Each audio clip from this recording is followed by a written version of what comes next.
Alors, on reprend Bezrat Hashem avec Metsulot Yam. Metsulot Yam, j'espère que tout le monde sait de quoi il s'agit. C'est un verset dans Micha, c'est un verset qu'on va répéter, par exemple, à Rosh Hashanah, quand on va faire Tashlir. Et le verset, il dit, Vetashlir bimetsulot yam kol hatotam. Alors, Tashlir, ça s'écrit avec un chaf final, pas avec un chet. Donc, Tashlir, ça veut dire jeter. C'est pas envoyer, c'est pas avec un chet comme Shaliach, c'est Shalach avec un chaf sophite. Vetashlir bimetsulot yam, dans les metsulot yam de la mer. Metsulot, normalement, ici, ça veut dire les profondeurs, les abîmes.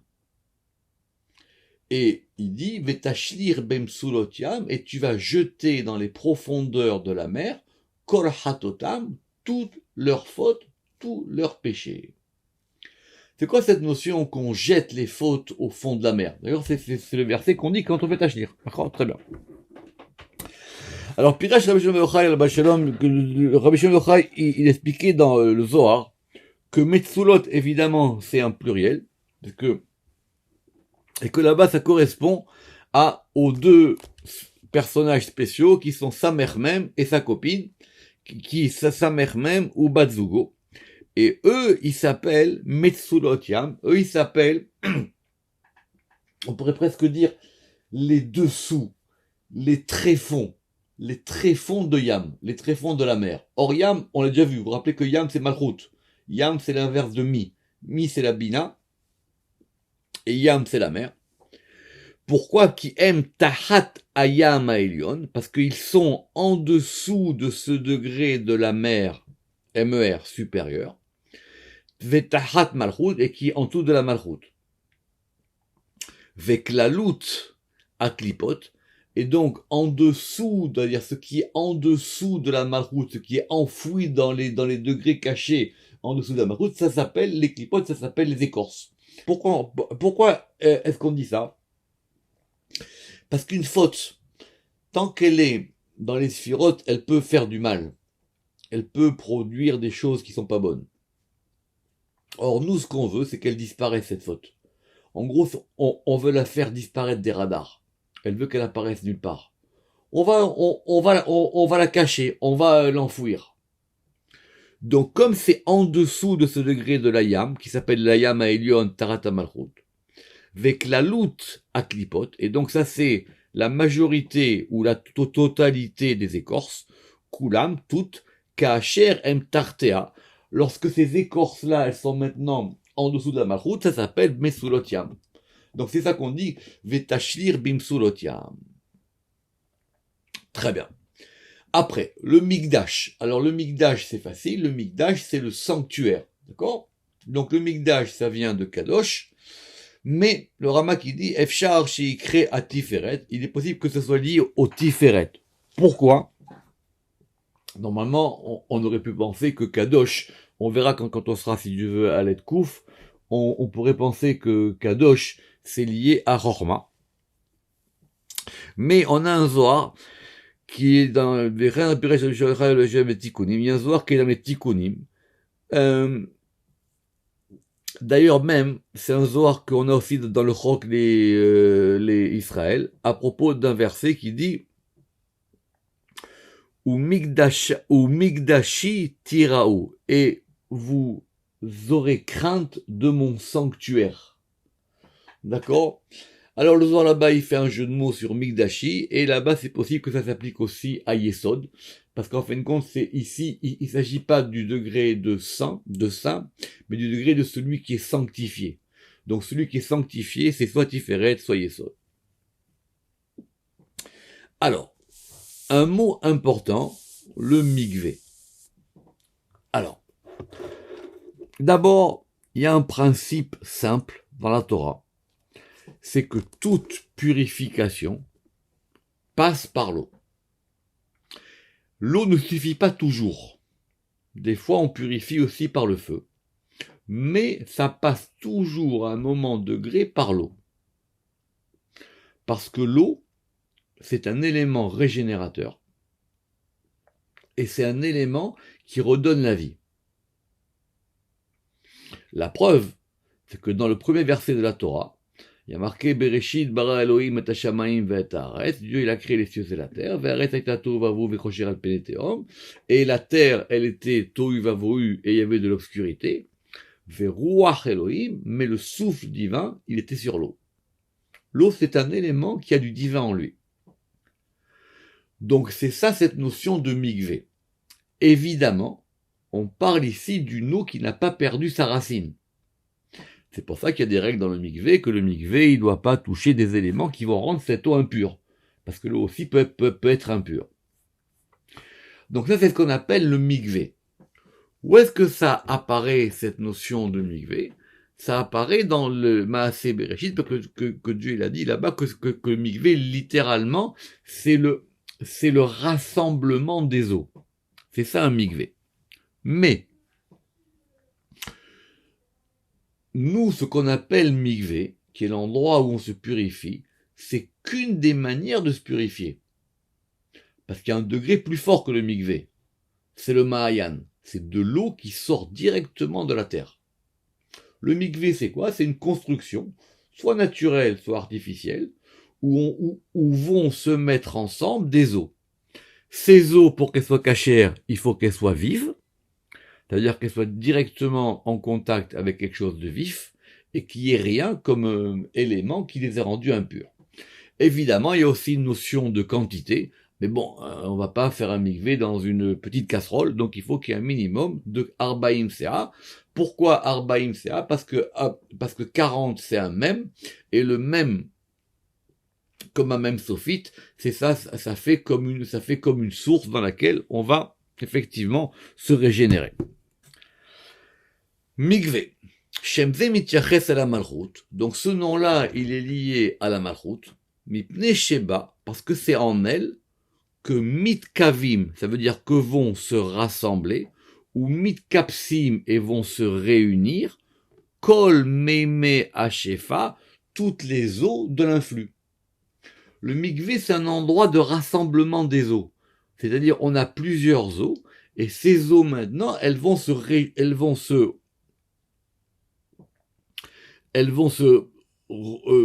rassembler en un seul endroit. Notez par exemple qu'en hébreu moderne, quand on dit mekavé, ça veut dire espérer, ça veut dire que je fixe un point. La tikva, c'est le fait que tout ça va vers un point unique. Donc, et quelle est la sphira qui rassemble l'influx de toutes les autres sphirotes? C'est la malchut. Donc c'est dans la malchut que vont se rassembler et se réunir toutes les eaux de l'influx supérieur. Et la malchut, elle s'appelle mikvé quand? Pas tout le temps évidemment. Venikret mikvé kesheim melea shefa, uniquement lorsqu'elle est pleine de l'influx, lorsque effectivement toutes les eaux se sont déversées ou qu'il y a assez d'eau pour que ça se déverse. Vetiferet gamken lifamim nikre mikvé.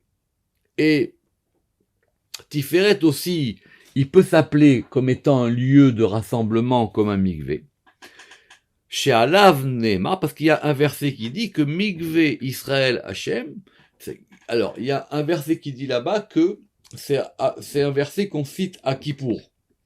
Parce qu'à la fin de Kippour, dans la Gemara, on dit là-bas que Israël, devant qui vous vous purifiez, vous allez vous purifier devant Dieu, et on ramène ce verset qui dit mikvé Israël Hachem, que le mikvé de Israël, c'est Yud Kei Vav Kei lui-même. Autrement dit, Kippour, c'est un mikvé. C'est un mikvé. Mais quand on a dans le verset mikvé Israël Hachem, on a bien une correspondance entre Israël et Yud Kei Vav Kei qui sont donc Tiferet.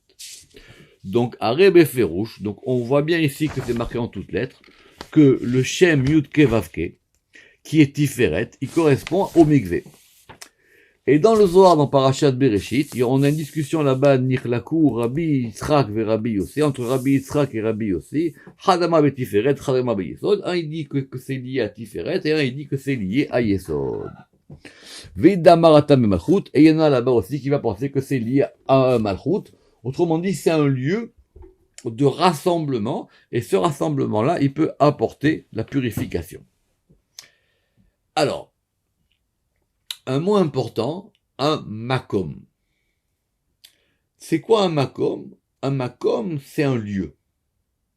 Mais, j'espère que tout le monde sait que c'est aussi un nom divin. Ha-makom, quand on dit le lieu, on parle de Dieu. Ha-makom, c'est le Dieu. C'est Dieu. Et tout le monde connaît l'adage, il est le lieu du monde, mais le monde n'est pas son lieu. C'est ce qu'on va expliquer aujourd'hui. Donc cette notion de makom, elle est liée à Tiferet. Pourquoi? J'espère que tout le monde sait. Parce que quand on prend le Shem Yudke Vavke, Ve'atam Kishem Ben Dalet, quand on prend le nom de 4 lettres, il vaut makom. Makom, ça vaut 186. Comment ça vaut 186? C'est facile. C'est par rapport à un compte qui s'appelle le Cheshbon Ameruba, c'est-à-dire quand on fait un compte au carré. C'est-à-dire, on fait 10 fois 10, qui Esser Pamaim Esser, c'est-à-dire Yud, 10 fois 10, ça fait 100. Hamesh Pamaim Hamesh, 5 fois 5, 5 fois E, ça fait 25. Veshesh Pamaim et 6 fois le Vav, ça fait 36. Et encore une fois, 5 fois 5, Vechamisha Pamaim Hamesh, ça fait donc 25. Et donc ça fait donc 186. Donc, autrement dit, le déploiement du Shem Yudke Vavke 10 fois 10 plus E plus Yudke plus E fois E plus Vav fois Vav plus E fois E, ça fait Makom. C'est quoi ce compte-là? C'est comme si les lettres, elles se frappaient entre elles. C'est comme si le Yud se frappait contre lui-même. Vous comprenez? C'est le Yud, c'est Yud fois Yud, E fois E, Vav fois Ha, Vav, et E fois E, et ça forme le Makom. Comme si cette notion de lieu, elle résultait de cette collision du Shem. C'est le Shem lui-même qui se frappe lui-même. Vous comprenez ce que je veux dire? C'est comme si ça se multiplie lui-même. Et donc, Nimsa Sahakol, et donc tout ça fait Kouf Pevav 186, Keminyan Makom, comme le nombre de Makom. Donc, comme c'est lié au nom Yud Kevavke, donc c'est effectivement lié à Tiferet, Ve Tiferet Nikra Makom. Vechen Idbar Batikunim, et c'est comme ça que c'est expliqué dans les Tikunim. Qu'est-ce qu'on a dit là-bas, Beperouche? On a dit là-bas que Dieu, Vakavana Kiu Mekomo Shelolam, il est lui le lieu du monde, et le monde n'est pas son lieu. D'accord? C'est un adage connu. C'est-à-dire quoi? Que lui, il est le lieu du monde. Kiu Mekomo Shelolam. Pirouche, ou à Sovel, Kol Haolam. C'est lui qui supporte tout le monde. C'est quoi tout le monde? Dehainu Shesh Ketzavot, c'est-à-dire les 6 directions, nord, sud, est, ouest, haut et bas. Veu Siba les Kulam, et il est la cause de tout. Le Shem Yudke Vavke, il est central. D'accord? Donc il est central par rapport à Tiferet. Donc c'est lui qui est la cause de tout ça. Qui Kulam, Mista'afim, Mimenu, et tout ça sont des ramifications de son nom. C'est le nom qui crée l'espace. Ve'en haolam mekomo, mais le monde n'est pas sa place à lui. Ça veut dire quoi, Pirouche? En hashesh ketzavot siba elav. Mais on peut pas faire le raisonnement inverse. Les 6 directions ne sont pas la cause du divin.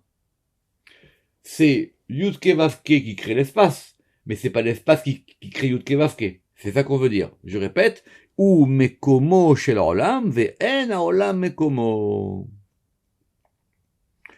Ve'en hashesh ketzavot siba elav kedepirashnu. Qui ou amashpia, parce que c'est lui qui influe. Ve'u be'emsa'an, et lui, ce nom Yudke Vavke, ou que melech betor sarav, il est comme un roi parmi ses princes. Ou bebechina zo nikra makom, et c'est pour ça qu'on va l'appeler makom. Et Rabbi Moshe, lui, il a expliqué Piresh Makom lié à Keter, parce qu'il dit que Keter, c'est lui qui donne l'espace au monde, mais le Rama qu'il a ramené ici, mais d'après le Zohar, c'est clair que c'est plus lié à Tiferet. On continue avec un Mekor. C'est quoi Mekor? Mekor, c'est la source. C'est le lieu d'où provient la chose. d'accord, une source. Il y a un très beau verset qui dit Oti azvu mekor ma'im chaim. Ils m'ont abandonné, moi qui suis la source des eaux vives. Et ils m'ont abandonné pour aller vers des puits qui étaient fissurés. Ils ont délaissé la source, c'est le prophète qui parle, pour aller vers des endroits où ça fuyait. Donc, c'est quoi la source de tout? C'est Keter. Mekor Keter Nikra Makor.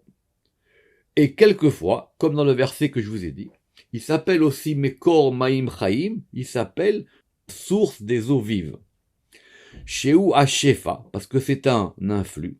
Anishpa, qui va influer, mais à Haïm Elyonim, des vies supérieures. Rappelez-vous, vous rappelez les 3 degrés, Haïm, Bene Umzone, ça provient des 3 sphirotes supérieures. Ce degré de Keter, la différence qu'il y a entre Chai et Chei, ce degré de la vie. Maintenant, vous rappelez aussi qu'on avait dit que Keter, il était aussi Mekor Aberachot. Il était aussi la source des bénédictions. Pourquoi? Ki misham kol aberachot nishpaot, parce que c'est de là-bas que toutes les bénédictions sont influées. Ou l'ifamim nikra mekor chaim, et des fois il s'appelle aussi mekor chaim, donc on a 3 expressions. Mekor maim chaim, mekor aberachot, ou mekor chaim. Mekor chaim, ça veut dire la source des vies. Chez Mimeno, Novaim Haim Elohim, parce que c'est de lui que vont jaillir, c'est ça, Novea, c'est de lui que vont jaillir les vies supérieures. Et ces 3 appellations, Veshemot Elu, Keshem Shemitcharsim Baketer, de même qu'on peut les attribuer à Keter, on peut aussi les attribuer à on peut aussi les attribuer quelquefois à Chorma, et on peut aussi les attribuer à Bina. Parce que vous vous rappelez que ces 3 degrés de Keter, Chorma, Bina, comme en gros ils forment un, au bout d'un moment, on peut appliquer à l'un ce qu'on applique à l'autre. Pourquoi? Parce que Kishloshtam, parce que ces 3 degrés ensemble de Keter, Chorma, Bina, Mityaches Baem, Inyan Amekor, on peut leur attribuer cette notion de source, Al derech ha-Mahayan, comme le Mahayan. Vous vous rappelez que c'était quoi le Mahayan? Alors le Mahayan, c'est aussi une source, mais le Mahayan, c'est une source, vous vous rappelez, c'est comme une source qui jaillit de la terre. C'est pour ça que des fois, on appelle ça une fontaine, mais une fontaine au sens antique. C'est-à-dire une fontaine au sens d'une fontaine d'eau vive. Effectivement, on peut aussi l'attribuer à Yesod. Yesod nikra les famim bekinouim elou minata amazé, parce qu'effectivement, de cette raison qu'on avait déjà évoquée, Gamken qui botsuda koladvarim maele, parce que c'est à lui, on peut aussi lui attribuer toutes ces choses que nous avons expliquées à Dvarim à aller chez Pirashnu. Et dans le Zohar, dans Parashat Tzav, on a dit que Mekor Chaim c'était aussi Bina. Qui mekor les chaye achor, parce que c'est elle qui est la source des vies de Chorma. Chez Aliede chaye achorma nishpaim, parce que c'est par les vies de Chorma qu'elles sont influées. Il y a un verset qui dit Va Chorma techaye et baalea. La sagesse, elle fait vivre ceux qui la possèdent. Alors, il y a un Zohar qui dit que des fois, Chaim, c'est lié à Bina. Et un Zohar qui dit que des fois, Chaim, c'est lié à Chorma. Bon, c'est 2 degrés de vie différents. Mais en tout cas, comme il s'agit maintenant de l'endroit d'où jaillit la vie, donc ça peut être Chorma ou Bina. Et dans les Tikkunim, ou Batikunim, Piresh, il expliquait qu'il y a Malchut, que la Malchut, Mitzad Keter, du point de vue de Keter, parce qu'évidemment Malchut et Keter sont liés, elle peut s'appeler aussi Mekor Maim Chaim. Quelle en est la raison? Befsharatam Shea Keter, et la raison en est que Keter, ou Be'etzem Makor Maim Chaim, parce que Keter aussi, on peut considérer que le fait qu'il soit une source d'eau vive. Velachen, et donc, la Malchut, Biyota Yoneket Mimeno, lorsque la Malchut, elle va puiser directement de Keter, ou Meshpet Otam Achaim, et que donc elle va recevoir ces degrés de vie, alors elle s'appelle aussi Mekor Maim Haim. Alors, on va juste terminer avec deux petites expressions qui sont énigmatiques dans la Torah, qu'on a vues dans Parashat Vayetze.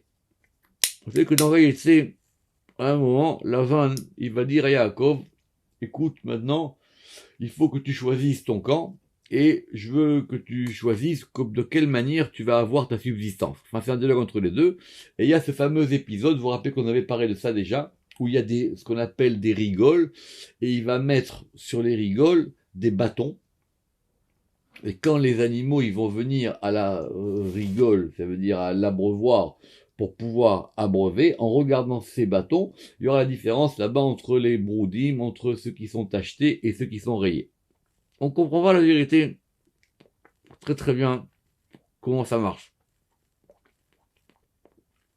Est-ce que Yaakov, il a fait une opération génétique? Est-ce qu'il a fait est-ce qu'il a voulu influer les animaux, etc.